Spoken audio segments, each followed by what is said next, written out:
இன்றைய ஒரு நிமிட வேத தியானம் தேவன் ஒருவரே பகுதி 2. என்னையன்றி உனக்கு வேறே தேவர்கள் உண்டாயிருக்க வேண்டாம் என்று யாத்திராகமம் 20:3 வாசிக்கிறோம். பாருங்கள், வேதத்தின் அடிப்படை தேவன் ஒருவரே என்பதை தொடர்ந்து பார்த்து வருகிறோம். இது இஸ்ரவேலர்களுக்கு கொடுத்த முதற் கட்டளை. என்னையன்றி உனக்கு வேறே தேவர்கள் உண்டாயிருக்க வேண்டாம். ஆவிக்குரிய இஸ்ரவேலர்களான நமக்கும் இது பொருந்தும் தான். ஆண்டவரின் இருதயத்தில் முதலில் இதைதான் கட்டளையாக கூற வேண்டும் என நினைத்திருப்பார் என்றால் அது எவ்வளவு முக்கியமானதாகவும் எவ்வளவு உண்மையுள்ளதாகவும் இருந்திருக்க வேண்டும். இந்த வசனம், இந்த வார்த்தை, இந்த கட்டளை எப்பொழுது எழுதியிருக்கிறார்கள் என்றால், ஒரு பக்கம் எகிப்தியர்கள் பல தெய்வங்களை தொழுது கொண்டு வருகிறார்கள். இந்த இஸ்ரவேல் ஜனங்கள் 400 வருஷம் எகிப்தியரிடமிருந்து பல தெய்வங்கள் கான்செப்டை பார்த்து கொண்டு வருகின்றனர்.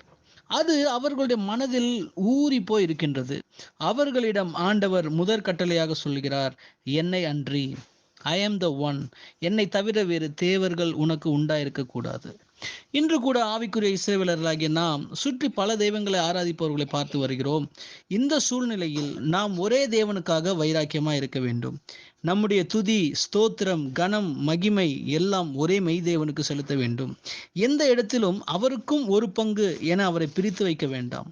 என்னையன்றி உனக்கு வேறே தேவர்கள் உண்டாயிருக்க வேண்டாம். ஆமென்.